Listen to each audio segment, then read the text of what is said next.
Why 99% of people practice fake mindfulness, the Buddha's warning. In recent years, the world has been awash in a flood of books, articles, teachings, and courses that promote two theories about the practice of mindfulness. Sati. The first theory is that the Buddha employed the term mindfulness to mean bare attention, a state of pure receptivity, non-reactive, non-judging, non-interfering toward physical and mental phenomena as they make contact with the six senses, counting the mind as the sixth. The second theory is that the cultivation of bare attention can on its own bring about the goal of Buddhist practice, freedom from suffering and stress.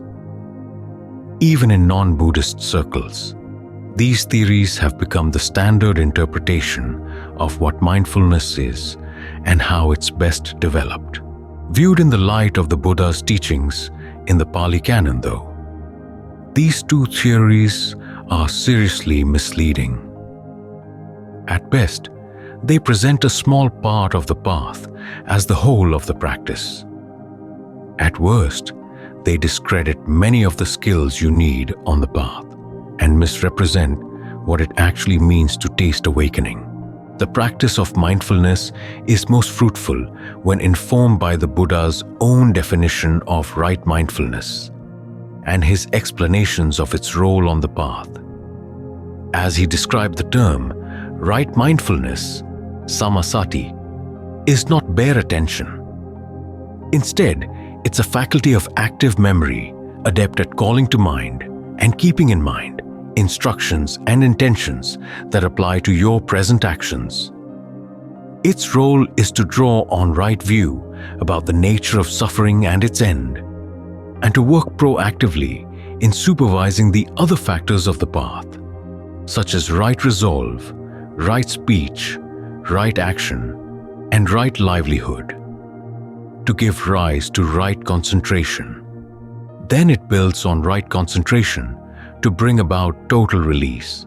In the following passage, the Buddha defines sati as the ability to remember, at the same time illustrating its function in meditation practice with the 4 satipatthanas, or establishings of mindfulness. And what is the faculty of mindfulness?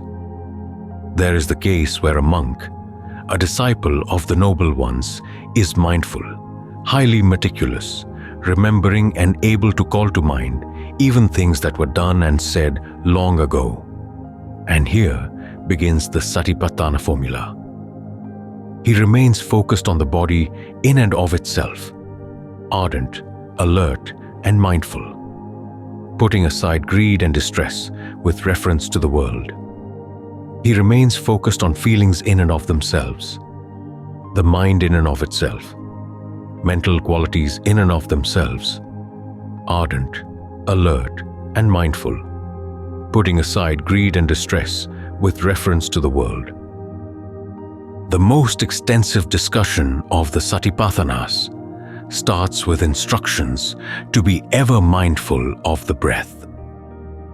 But, as the Satipatthana formula shows, mindfulness isn't the only quality you need to bring to the breath. You must also be alert and ardent. The Pali word for alertness, sampajanya, is another term that's often misunderstood. It doesn't mean comprehending or being choicelessly aware of the present, as it's sometimes defined. Examples in the canon shows that sampajanya means being aware of what you're doing, as you're doing it, in the activities of the body and mind. After all, if you're going to gain insight into how you're causing suffering, your awareness of the present has to be focused on what you're actually doing. If you're just mindful of lessons from the past or broadly receptive to everything happening in the present, you won't see cause and effect in action.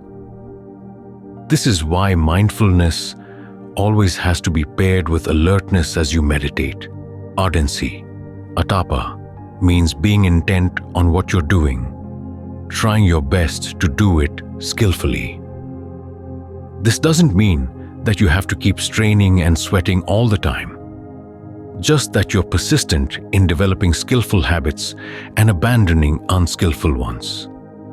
That, in fact, is the role of right effort, the factor in the path that immediately precedes right mindfulness.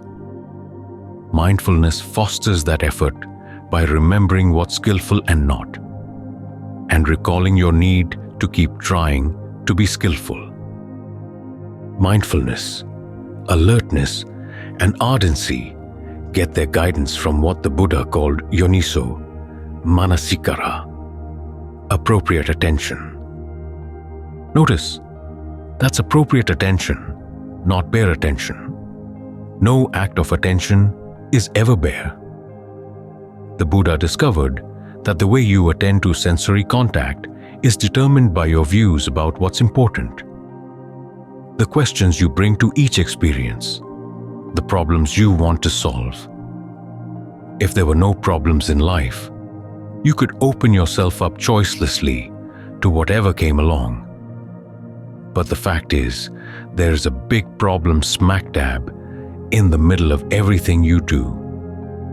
The suffering that comes from misunderstanding what suffering is, how it's caused, and how it can be ended. This is why the Buddha doesn't tell you to view each moment with a beginner's eyes. You've got to give priority to the problem of suffering and keep an informed understanding of the problem and its correct solution always in mind. Otherwise, inappropriate attention will get in the way. Focusing on questions like, who am I? Do I have a self? Questions that deal in terms of being and identity. Those questions, the Buddha said, lead you into a thicket of views and leave you stuck on the thorns. The questions that lead to freedom focus on comprehending suffering, letting go of the cause of suffering, and developing the path to the end of suffering. Your desire for answers to these questions is what makes you alert to your actions, your thoughts, words, and deeds, and ardent to perform them skillfully. Mindfulness, then, is what keeps the perspective of appropriate attention in mind. Modern psychological research has shown that attention comes in discrete moments. You can be attentive to something for only a very short period of time, and then you have to remind yourself, moment after moment, to return to it if you want to keep on being attentive. In other words, continuous attention, the type that can see connections between cause and effect over time, has to be stitched together from short intervals. This is what mindfulness is for. It keeps the object of your attention and the purpose of your attention in mind. This is why an accurate understanding of mindfulness and its role on the path is not just a nitpicking matter for scholars to argue over. It has a genuine impact on how you practice. If you can't identify the differences among the qualities you bring to your meditation, they glom together, making it hard for real insight to arise. For example, one popular definition of mindfulness is that it is awakening, and that each moment of mindfulness is a momentary taste of awakening, but mindfulness is conditioned, and nibbana is not. Mistaking one of the factors on the path to awakening for awakening itself is like reaching the middle of a road and then falling asleep right there. You never get to the end of the road, and in the meantime, you'll get run over by aging, illness, and death. Other contemporary definitions of mindfulness may avoid the mistake of confusing mindfulness with awakening, but they still confuse it with qualities that sometimes are and sometimes aren't useful on the path. For instance, mindfulness is sometimes portrayed as affectionate attention or compassionate attention. But affection and compassion are not synonymous with mindfulness. They are separate things. If you bring them to your meditation, understand that they're acting in addition to mindfulness, because skill in meditation requires seeing when qualities like compassion are helpful and when they're not. As the Buddha says, and as most of us have experienced in our own lives, affection can sometimes be a cause for suffering, so you have to watch out. Mindfulness has also been equated with appreciating the moment for all the little pleasures it can offer. The taste of a raisin, the feel of a cup of tea in your hands. In the Buddha's vocabulary, this appreciation is called contentment. Contentment is useful when you're experiencing physical hardship, but it's not always useful in the area of the mind. In fact, the Buddha once said that the secret to his awakening was that he didn't allow himself to rest content with whatever attainment he had reached. He kept reaching for something higher until there was nowhere higher to reach. So, contentment has to know its time and place. Mindfulness, if it's not confused with contentment, can help keep that fact in mind. Other popular definitions describe mindfulness as a type of non-reactivity or total acceptance. If you look for these terms in the Buddha's vocabulary, the closest you'll find are equanimity and patience. Equanimity means putting aside your preferences and accepting what you can't change. Patience is the ability not to get worked up over the things you don't like, to stick with difficult situations even when they don't resolve as quickly as you want them to. But in establishing mindfulness, you stay with unpleasant things, not simply to accept them, but also to observe and understand them. Once you have clearly seen that a particular quality, such as aversion or lust, is harmful for the mind, it doesn't pay to keep developing patience or equanimity around it. You have to make whatever effort is needed to get rid of it and to nourish skillful qualities in its place by bringing in other factors of the path: right resolve and right effort. Mindfulness, after all, is part of a larger path mapped out by appropriate attention. You have to keep remembering to bring the larger map to bear on everything you do. For instance, you try to keep the breath in mind because you see that concentration, as a factor of the path, is something you need to develop. And mindfulness of the breath is a good way to do it. The breath is also a good standpoint from which you can directly observe what's happening in the mind, to see which mental qualities are giving good results and which ones aren't. Meditation employs lots of mental qualities, and you have to be clear about what they are, where they're separate, and what each one of them can do. That way, when things are out of balance, you can identify what's missing and can foster whatever's needed to make up the lack. If you're feeling flustered and irritated, try to bring in a little gentleness and contentment. When you're lazy, rev up your sense of the dangers of being unskillful and complacent. It's not just a matter of piling on more and more mindfulness. You've got to add other qualities as well. First, you're mindful enough to stitch things together, to keep the basic issues of your meditation in mind and to observe things over time. Then you try to be alert to see whatever else your ardency should stir into the pot.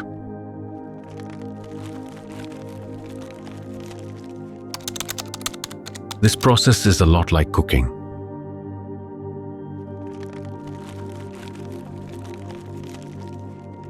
When you don't like the taste of the soup you're making, You're not stuck with the single option of adding more and more salt.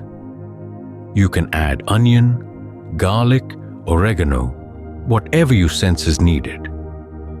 Remember that you've got a whole spice shelf to work with, and that the spices should be clearly labeled.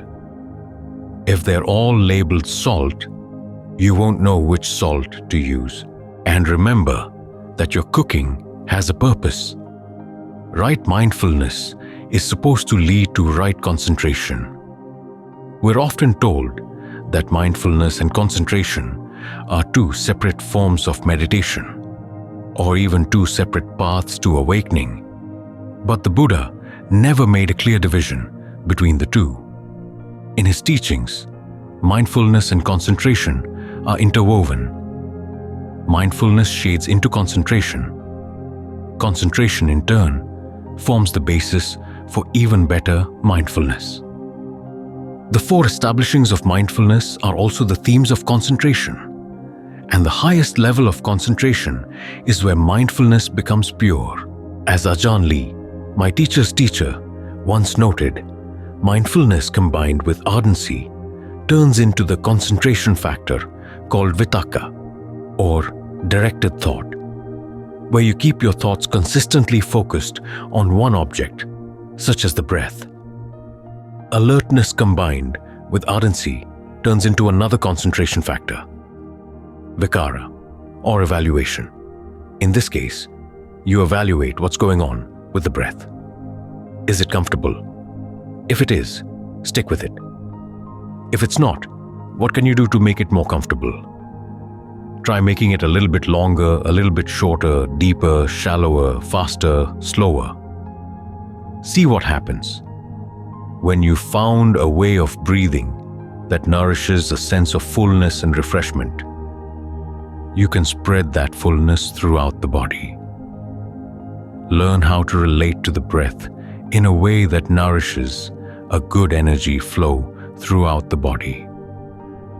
When your sense of the body is refreshed, the mind can easily settle down in the present. You may have picked up the idea that you should never fiddle with the breath, that you should just take it as it comes. Yet meditation isn't a passive process of being non-judgmentally present with whatever arises and not adjusting it at all. Mindfulness keeps reminding you to stick with the breath in the present, but it also reminds you that there's a path to develop for good results in the future, and that adjusting the breath to help settle the mind is a skillful part of that path. This is why evaluation, judging the best way to maximize the pleasure of the breath, is essential to the practice. In other words, you don't abandon your powers of judgment as you develop mindfulness. Rather, you train them to be less judgmental and more judicious, so that they yield tangible results. When the breath becomes really full and refreshing throughout the body, you can drop the evaluation and simply be one with the breath. This sense of oneness is also sometimes called mindfulness. In a literal sense, mindfulness, a sense of oneness pervading the entire range of your awareness. You're at one with whatever you focus on, at one with whatever you do. There's no separate you at all.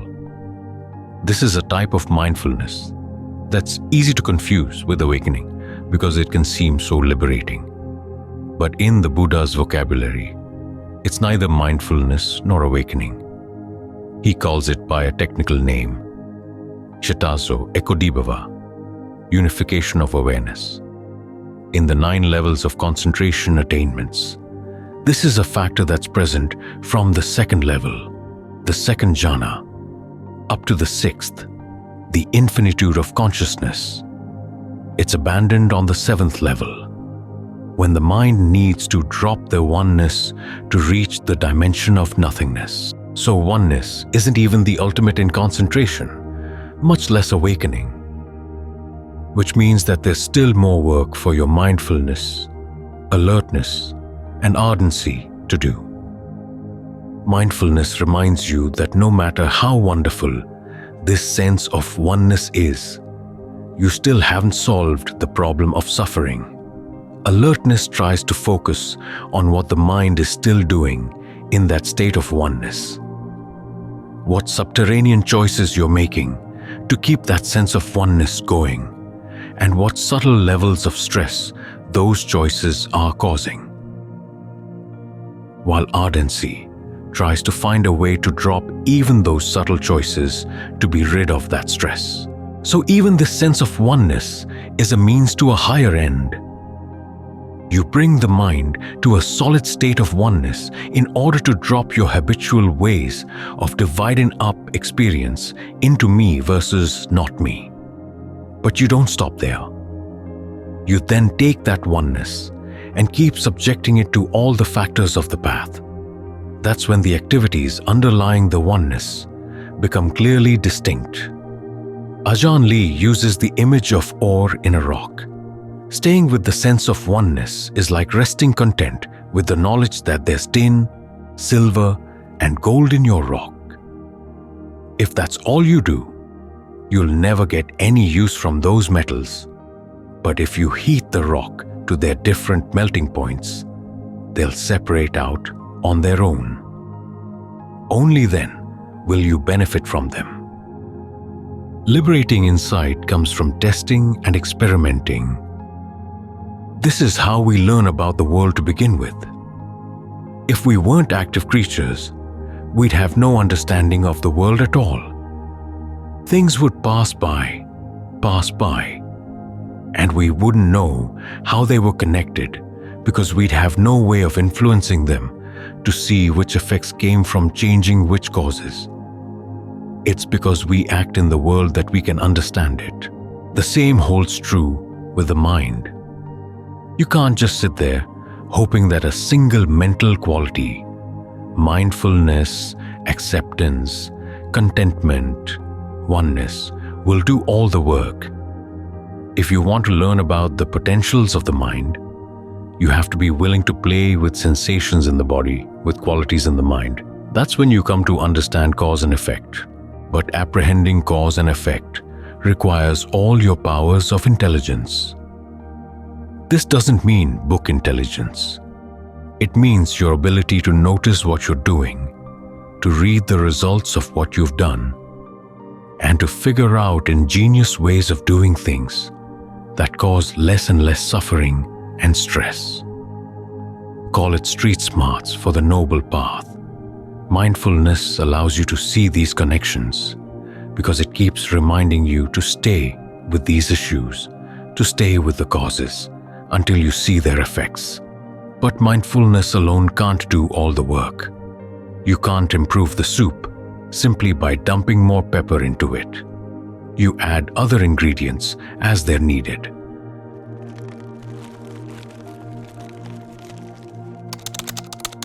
Untangling the present.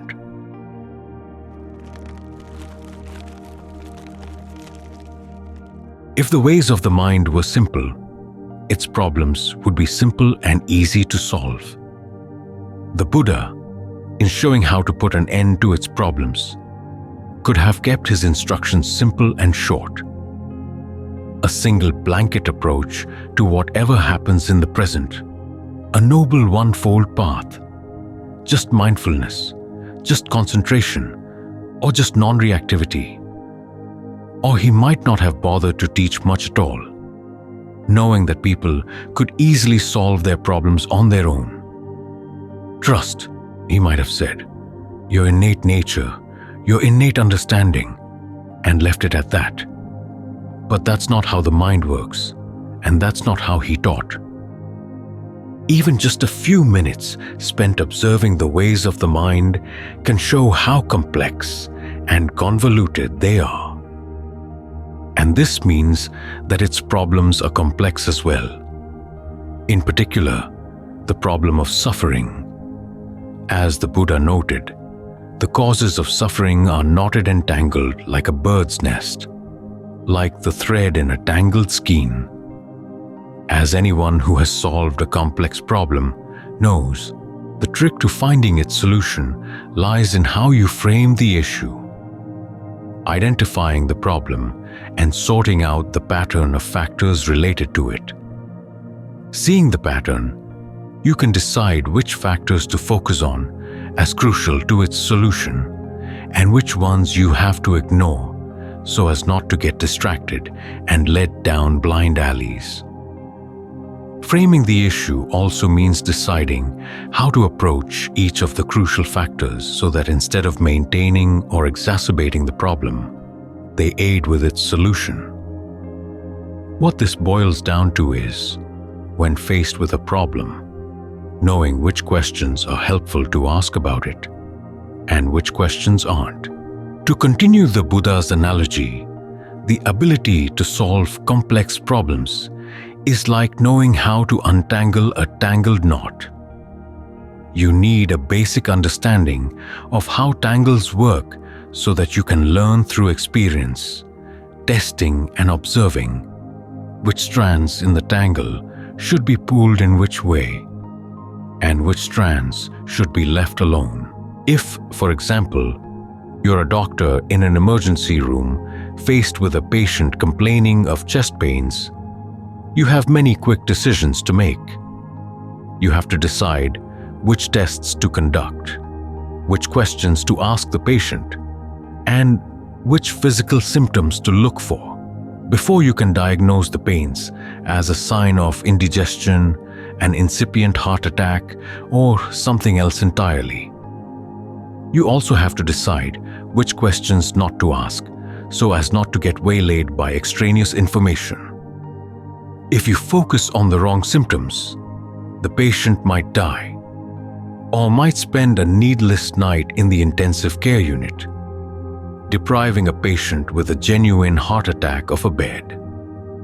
Once you've made your diagnosis, you have to decide which course of treatment to follow and how to keep tabs on that treatment to see if it's really working. If you frame the symptoms in the wrong light, you can do more harm than good. If you frame them in the right light, you can save lives. The same principle applies in solving the problem of suffering, which is why the Buddha gave prime importance to the ability to frame the issue of suffering in the proper way.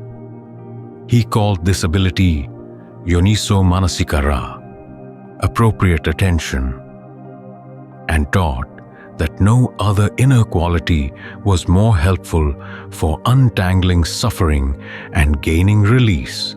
In giving his most detailed explanation of appropriate attention, he starts with examples of inappropriate attention, which center on questions of identity and existence. Do I exist? Do I not? What am I? Did I exist in the past? Will I exist in the future? These questions are inappropriate because they lead to a wilderness of views, a thicket of views, such as, I have a self, or I have no self, all of which lead to entanglement, and none to the end of suffering. In contrast, the Buddha then depicts appropriate attention as the ability to identify that this is suffering. The Pali word dukkha here covers stress and pain as well. This is the origination of suffering. This is the cessation of suffering. And this is the path of practice leading to the cessation of suffering. These are the four categories that the Buddha, in his first discourse, called the Four Noble Truths. The ability to frame the issue of suffering in line with these categories is what enables you ultimately to put an end to the problem of suffering once and for all. This is why they are appropriate. The most obvious lesson to be drawn from this way of distinguishing inappropriate from appropriate attention is that inappropriate attention frames the issues of the mind in terms of abstract categories, whereas Appropriate attention frames them in terms of things that can be directly pointed to in immediate experience as this thou, this. Ideas of identity and existence are basic to abstract thinking, and many philosophers have maintained that they lie at the basis of any spiritual quest. The Buddha, however, noted that the thought, "I am the thinker," lies at the root of all the categories and labels of conceptual proliferation, the type of thinking that can turn and attack the person employing it. These categories are notoriously hard to pin down, often dissolving into arbitrary semantics. Do I exist? It depends on what you mean by exist. Do I have a self? It depends on what you mean by self. Many thinking driven by definitions like these often falls prey to the hidden motives or agendas behind the definitions, which means that it's unreliable. However, suffering is something directly knowable, pre-verbal, private, but universal. In framing the issues of the mind around suffering, the Buddha bases his teachings on an intention totally trustworthy: the desire for his listeners to put an end to all their suffering, and focuses on something not dependent on definitions. In fact, he never offers a formal definition of the term suffering at all.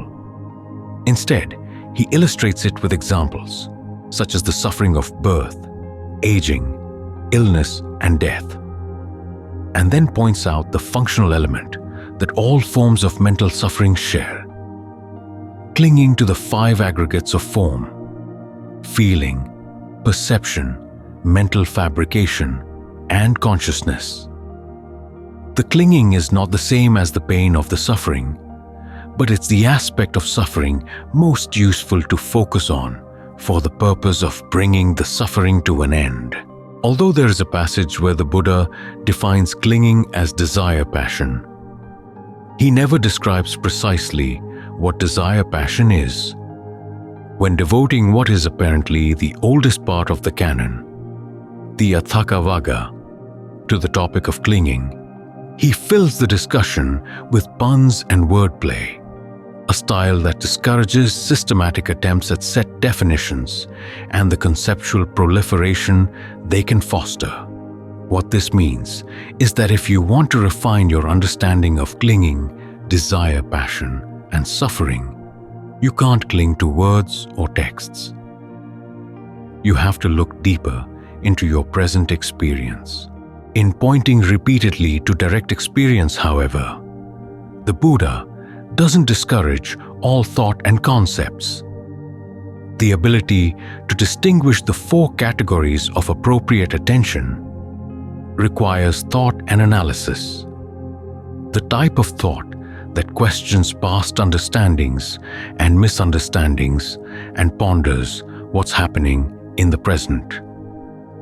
The type of analysis that can ferret out connections between actions and their results and can evaluate them as to whether they're helpful or not. There are desires, for instance, that act as a cause of suffering, and other desires that can form part of the path leading to its end. Although the Buddha gives a general outline to tell which kind of desire functions in which way, you have to learn how to watch your own desires carefully and honestly to tell which kind of desire they are. As you keep analyzing the present under the framework of these 4 categories, you're tracing the Buddha's steps as he approached awakening. Having focused on clinging as the functional handle on suffering, he looked for the conditions that formed its basis and found them in 3 types of craving or thirst: sensual craving, craving for states of being, and craving to destroy states of being. Then he identified the cessation of suffering as total dispassion for, cessation of, and release from those forms of craving, and he identified the mental qualities and practices that would lead to that cessation: right view, right resolve, right speech, right action, right livelihood, right effort, right mindfulness, and right concentration, all of which, in potential form, can be found in the present moment. So instead of simply throwing the present moment at you as a monolithic whole, the Buddha points your attention to 4 significant things you might find there. This is because there's a pattern to the changes we experience from moment to moment. Change is never so random or radical that knowledge gained from the past is useless in the present. Concepts still serve an important purpose, even though they may lack the freshness of the immediate here and now. When you stick your finger into fire, it's bound to burn. If you spit into the wind, it's bound to come back at you. Lessons like these are good to keep in mind. Although the patterns underlying suffering may be more tangled than those underlying fire and wind, still they are patterns. They can be learned and mastered, and the 4 categories of appropriate attention are crucial for getting a handle on those patterns and directing them to suffering's end. In practical terms, distinguishing among categories is worthwhile only if you have to treat each of the different categories in a different way. A doctor who formulates a theory of 16 types of headaches only to treat them all with aspirin, for example, is wasting her time. But one who, noting that different types of headaches respond to different types of medications, devises an accurate test to differentiate among the headaches, makes a genuine contribution to medical science. The same principle applies to the categories of appropriate attention. As the Buddha stated in his first account of his awakening, once he had identified each of the 4 categories, he saw that each had to be treated in a different way. Suffering had to be comprehended, its cause abandoned, its cessation realized, and the path to its cessation fully developed. What this means is that, as a meditator, you can't treat everything in the present moment in the same way. You can't simply stay non-reactive or simply accept everything that comes. If moments of stillness and ease arise in the mind, you can't just note them and let them pass. You should develop them to jhana, the full body pleasure and rapture of right concentration that forms the heart of the path. When mental suffering arises, you can't just let it go. You should focus whatever powers of concentration and discernment you have to try to comprehend the clinging that lies at its heart. The Buddha expands on this point in the discourses where he shows how appropriate attention should be applied to various aspects of the present, applied to the 5 aggregates of form, feeling, and so forth. Appropriate attention means viewing them in such a way as to induce a sense of dispassion that will help alleviate clinging. Applied to perceptions of beauty or irritation, it means viewing them in such a way as to keep them from fostering such obstacles to right concentration as sensual desire or ill will. Applied to feelings of serenity or the potential for rapture, it means viewing them in such a way that helps develop them into factors for awakening.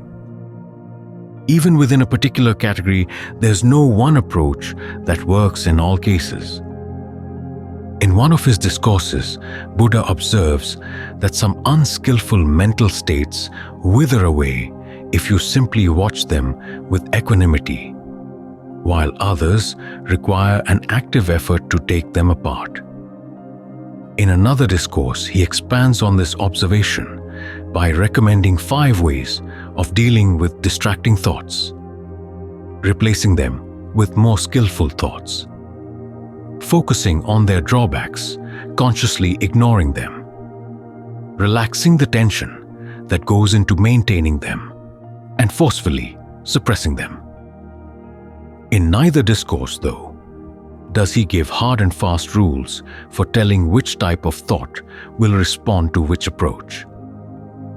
You have to find out for yourself by sharpening your discernment through trial and error as to what works and what doesn't in any given situation. The same principle applies to skillful mental states. The Buddha's final summary of his teachings, The Wings to Awakening, lists 7 ways of conceiving the path to the end of suffering, in terms of 4 establishings of mindfulness, 4 bases for success, 4 right exertions, 5 strengths, 5 faculties, 7 factors for awakening, and the noble 8-fold path.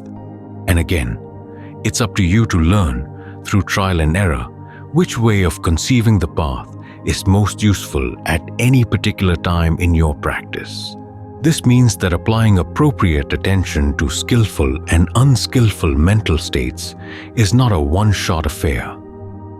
The tasks connected with each of the 4 categories of appropriate attention all have to be tested through trial and error and mastered as skills.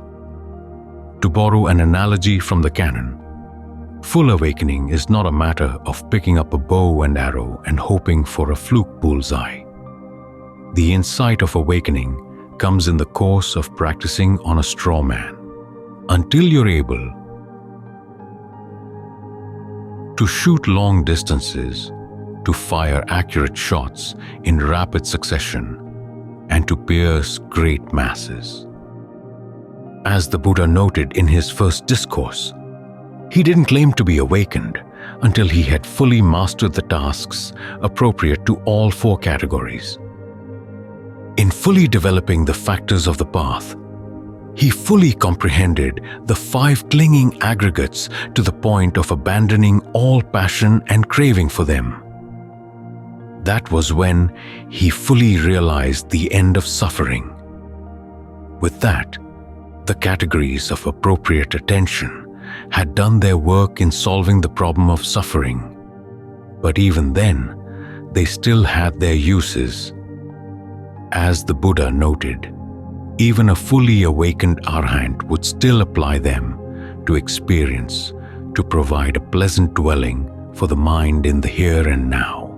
In all of these cases, appropriate attention means seeing things in terms of their function, what they can do, while the act of appropriate attention is itself a type of doing, adopted for what it can do for the mind. And the test for appropriate attention is that it actually works in helping to put an end to suffering. When we contrast this with the Buddha's examples of inappropriate attention, we see that attention is inappropriate when it frames things in terms of being and identity, and appropriate when framing them in terms of actions and their results. In fact, appropriate attention looks at being itself as an action, with each act of being or assuming an identity to be evaluated by the pleasure or pain it produces. When we look at ourselves with appropriate attention, we focus not on what we are, but on what we're doing, and in particular on whether what we're doing is unskillful, leading to suffering, or skillful, leading to its end. This point is important to bear in mind when we reflect on the 2 criticisms often leveled against the 4 categories of appropriate attention. The first criticism is that they provide a limited view of the fullness and variety of life, that they don't encompass the virtually infinite number of skillful ways of approaching experience. When formulating a theory of being, you could argue that the more variety it can contain, the better. But when choosing a doctor, You wouldn't want one who insists on exploring an infinite variety of approaches to your disease. You want one who focuses on the approaches most likely to work. The same holds true with appropriate attention. The 4 categories, with their attendant tasks, are meant not to encompass reality, but to focus your attention at the right factors for curing the most basic problem in experience. The Buddha limits his discussion to these 4 categories because he doesn't want you to get distracted from the problem at hand. The second criticism is that the 4 categories are dualistic and thus inferior to a non-dualistic view of the world. Again, when formulating a theory of being, you could argue that a non-dualistic theory would be superior to a dualistic one, on the grounds that a non-dual concept of being is more encompassing than a dualistic one, yielding a more unified theory. But appropriate attention is not a theory of being. It's a guide to what to do in the present moment. Because the present moment is so tangled and complex, the multiple categories offered by appropriate attention are a strength rather than a weakness. Instead of limiting you to one way of understanding and approaching events in the present, they provide you with a more discerning understanding and a wide variety of options for dealing with the tangles and complexities of suffering. When offering options for solving a problem, no particular number of options is, on principle, superior to any other. What matters is that the options are enough to be adequate for the problem, but not so many as to obscure its solution and become a tangle themselves. In other words, the options are to be judged, not against abstract principles, but by what they enable you to do. And although the Buddha describes his path to the end of suffering as the one form of doing that ultimately puts an end to doing, as long as you're still doing something in the present moment, appropriate attention ensures that what you're doing stays on the path. And once the path is developed to the point where it can untangle the problem of suffering, everything else gets untangled as well.